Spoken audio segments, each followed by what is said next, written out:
Assalamualaikum warahmatullahi wabarakatuh. Perkenalkan saya Supriyadi Masang, mahasiswa Sekolah Tinggi Keguruan dan Ilmu Pendidikan STKIP Muhammadiyah Kalabahi dari program studi Pendidikan Pancasila dan Kewarganegaraan semester 2 dari kelas B. Baik, di sini tujuan saya membuat video ini adalah untuk memenuhi tugas mata kuliah Gender dan Pendidikan oleh dosen pengampu murni MPD. Baik, materi yang akan saya sampaikan hari ini adalah tentang teori sosialisasi gender dalam menjelaskan fenomena gender dalam pendidikan. Nah, yang pertama pengertian teori sosialisasi gender. Teori sosialisasi gender menjelaskan bahwa perbedaan perilaku, peran, dan sifat laki-laki serta perempuan terbentuk melalui proses belajar sosial sejak kecil. Individu mempelajari nilai, norma, dan harapan masyarakat tentang bagaimana laki-laki dan perempuan seharusnya bertindak. Kemudian ada pun proses sosialisasinya, yakni di keluarga, sekolah, teman sebaya, media sosial maupun lingkungan masyarakat. Adapun sosialisasi gender dalam pendidikan.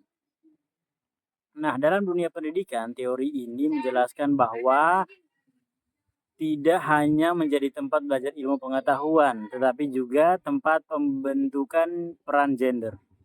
Contohnya, anak laki-laki sering didorong lebih aktif, berani dan unggul dalam sains atau olahraga. Sedangkan anak perempuan sering diserahkan untuk lebih lembut, rapi, dan cocok pada bidang tertentu, seperti seni atau administrasi. Nah, ada pun bentuk fenomena gender dalam pendidikan. Nah, bentuknya yang pertama yakni stereotip mata pelajaran. Yang pertama, laki-laki dianggap lebih cocok pada matematika dan teknologi, sedangkan perempuan dianggap lebih cocok pada bahasa atau seni. Kemudian yang kedua, perlakuan guru yang berbeda. Guru kadang tanpa sadar memberi perhatian lebih kepada siswa laki-laki dalam diskusi kelas karena dianggap lebih aktif. Kemudian yang ketiga, pembagian aktivitas sekolah. Kegiatan sekolah sering dibedakan. Kegiatan sekolah sering dibedakan berdasarkan gender. Misalnya, laki-laki pada bidang olahraga, sedangkan perempuan pada kegiatan yang lebih dianggap lembut.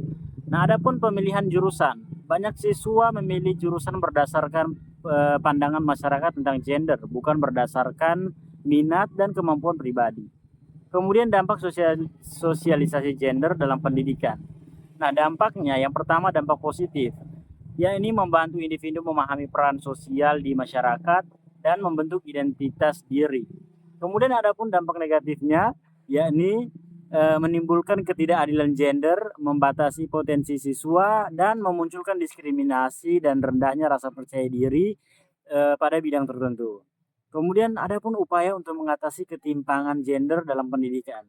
Nah, adanya upaya ini yang pertama memberikan kesempatan belajar yang sama bagi laki-laki dan perempuan. Yang kedua menghilangkan stereotip gender di sekolah, dan yang ketiga mendorong siswa memilih bidang sesuai bakat dan minat. Nah, kesimpulannya, teori sosialisasi gender menjelaskan bahwa perbedaan gender dan dalam pendidikan bukan semata-mata fokus pada faktor biologis, tetapi banyak dipengaruhi oleh proses pembelajaran eh, sosial di lingkungan keluarga, sekolah, dan masyarakat. Nah, lingkungan yang setara agar semua siswa memiliki kesempatan yang sama untuk berkembang.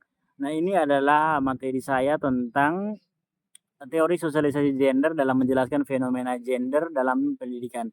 Intinya bahwasannya gender bukan saja tentang siapa yang kuat, tetapi gender menentukan bahwa siapa yang paling tentang orang-orang yang saling memahami, tentang saling bekerja sama, tidak memandang rendah satu kaum, tetapi sama-sama menjalankan suatu aktivitas sesuai dengan apa bakat dan minatnya.